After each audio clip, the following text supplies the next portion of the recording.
നമസ്കാരം. Raf talk ഫുട്ബോളിലേക്ക് അവർക്കും സ്വാഗതം. റോഡ്രി ടു റയൽ മാഡ്രിഡ് വലിയ രൂപത്തിൽ വാർത്തകളൊക്കെ കേൾക്കുന്നുണ്ടെങ്കിലും കാര്യങ്ങളൊന്നും അങ്ങ് കംപ്ലീറ്റ് ആകുന്നില്ല. അപ്പം എന്താണ് എൻസോ മരസ്കയ്ക്ക് പറയാനുള്ളത്, മാഞ്ചസ്റ്റർ സിറ്റിയുടെ കോച്ചിന് പറയാനുള്ളത്? അദ്ദേഹം ഇന്നലെ മാധ്യമങ്ങളെ കണ്ടപ്പോൾ റോഡ്രിയെക്കുറിച്ചുള്ള ചോദ്യം വന്നു. അതിനുള്ള അദ്ദേഹത്തിൻ്റെ മറുപടി നോക്കുക.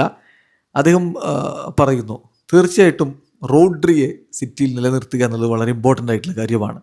ലോകത്തെ ഏതൊരു മാനേജറും റോഡ്രിയെ പോലുള്ളൊരു ടോപ്പ് പ്ലെയർ നിലനിർത്താൻ വേണ്ടി ആഗ്രഹിക്കും. സോ അതെന്നെ സംബന്ധിച്ചിടത്തോളം വളരെ ഇമ്പോർട്ടൻ്റ് ആണ്.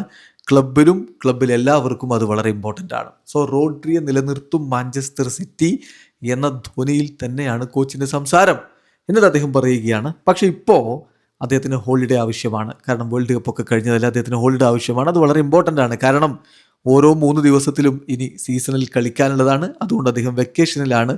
അതാണ് ഇപ്പോൾ എനിക്ക് പറയാനുള്ളത് എൻസോ മരസ്ക പറയുന്നു. അപ്പോൾ ചുരുക്കത്തിൽ മരസ്കയുടെ വാക്കുകളിൽ സിറ്റി റോഡ്രിയെ കൈവിടാൻ ഒരുക്കമല്ല എന്ന ധ്വനിയാണുള്ളത്.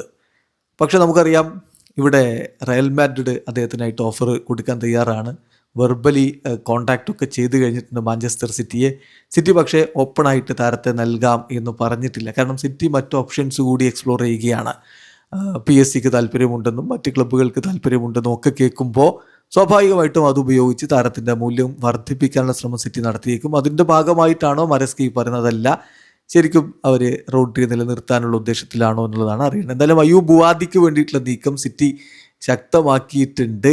അത് റോഡ്രിയുടെ റീപ്ലേസ്മെൻറ്റ് എന്ന രൂപത്തിലാണ് എന്ന് തന്നെയാണ് ഫുട്ബോൾ ലോകം വീക്ഷിക്കുന്നത്. വീഡിയോ അവസാനിക്കുന്ന ഫുട്ബോൾ ലോകത്ത് കൂടുതൽ വിശേഷങ്ങളുമായി റാഫ് ടോക്സിൽ എത്താം.